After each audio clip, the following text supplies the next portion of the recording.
The incident report and conduct referral systems gather the information that will help us create supportive and safe environments. Since you are living on the floors, it is your responsibility to provide that information. In this tutorial, I will take you through the IRCR databases. If you have any specific questions after reviewing this tutorial, please follow up with your supervisor. Your first step will be to go to www.hokispa.vt.edu. Next, enter your PID and password. At the bottom, you'll see Student Conduct and Incident Reporting System menu. Click that. You'll notice that the database is called Charlie.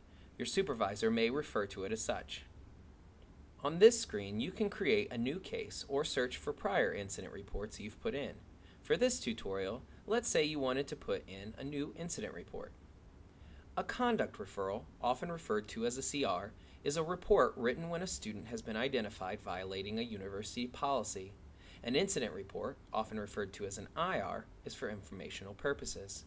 These can range from information about a student who is homesick, to vandalism that can't be attributed, to a resident getting on the dean's list. In case of, say, the vandalism, you may end up finding out who did it after the IR was written. In that case, your supervisor will change it to a CR merely by clicking the case type drop-down and changing it to CR. Next, you will type in the student's ID and hit enter.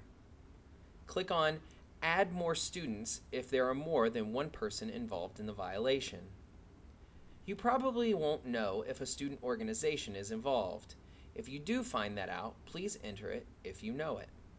Next, you will enter the incident date and incident time.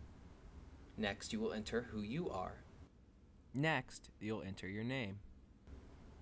You'll then click on Locate and choose the location. You can then type in the room number next to it or other location identifiers such as stairwell near 110. Incidents that happen outside your building can be hard to categorize. To remain consistent, for issues like vandalism that happen right outside your building, click on University Grounds and type in Outside Pritchard or whichever building this applies. Next, you'll click on Building. Since this information is being pulled from a central database, there are a lot of buildings. Just scroll through to find the building you want. If there are any victims in the incident, please put them in here. This is more generally used in conduct referrals rather than incident reports. If there are any witnesses, please put their information in here. If there were additional RAs who were involved, you would put them in here also. In the narrative portion, you would type in what exactly happened and any specifics that are applicable. Please write it in first person. An example narrative would be, Carl came down and told me that he was a bit sad that school was starting because he was going to miss having only the RAs on campus because they were so amazing. We spoke for about 20 minutes about ways that he could continue to connect with the RAs as well as the students that were arriving. When you're done, click Submit. You'll then be directed to a recap screen. Your supervisor may tell you later to follow up with Carl and to report when you've done that. You'll search for the IR. We'll talk about that later by going to the search option. You can also do it by clicking on Update Case. You'll then type in any extra comments or follow-up here and click Submit. After you've clicked Submit, you'll see that your comments are now at the bottom. It should read something like, August 20th. I spoke again with Carl and he has taken my advice and is working to get to know all the RAs as well as the new residents. Another thing you can do in this screen is to move to the incident search page, where you can search for other incidents that you may need to update. Another place to get to the incident search page is at the first page after you logged in and clicked on Student Conduct and Incident Reporting System menu. To search for the incident reports that you may need to update or fix, click on Incident Search. You may then search in a number of ways, but the easiest will probably be searching by term. Please notice that the current term is at the bottom. Once you've chosen the semester, click Select. Once you've clicked Select, you'll see a list of your cases. If you have a lot of IRs or CRs, you can click on the header to sort them for easier use. When you've found the case you want to update, click on the case number and it will take you to the updated description screen. The conduct referral database is the same as the IR database. So instead of walking through, I want to highlight a couple of areas to keep in the back of your mind. The first is the student conduct website. If students ever have a question about why you are documenting a situation, you can refer them here. Remember, it's never a good idea to get into a debate with an intoxicated student in the middle of the night, so a better option would be to tell them they can find all the information at studentconduct.vt.edu, and you'll talk to them in the morning.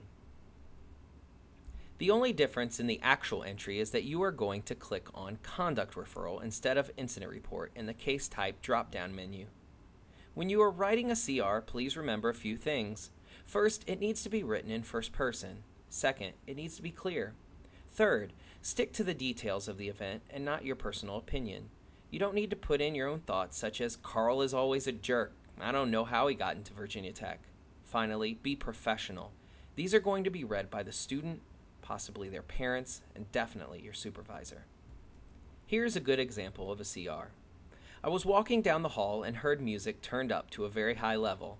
As I was about to knock on the door, I could hear the faint bouncing of ping pong balls. I knocked on the door and heard someone say, "Aw, man, it's the RA."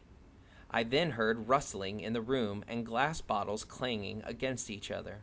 After approximately 1 minute, Carl opened the door. I told him that he needed to turn the music off. He complied.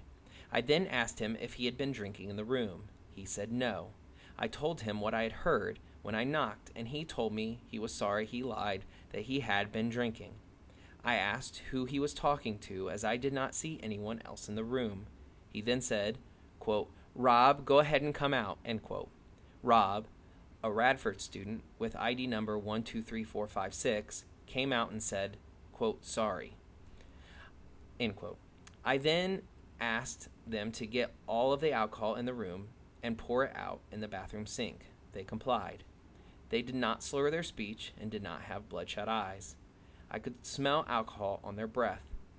After they finished pouring out the alcohol, which consisted of 2 nearly full opened bottles of beer and 4 unopened bottles of beer, I told them that I would be documenting the situation and that Danny, the hall director, would be following up with them tomorrow. They said they were sorry. Remember, write in first person, be clear, stick to the details, and be professional. I hope this tutorial has been helpful. If you have any questions, please speak with your supervisor. Remember, it is because of your IRs and CRs that wonderful learning-centered communities can be maintained. We all appreciate your hard work.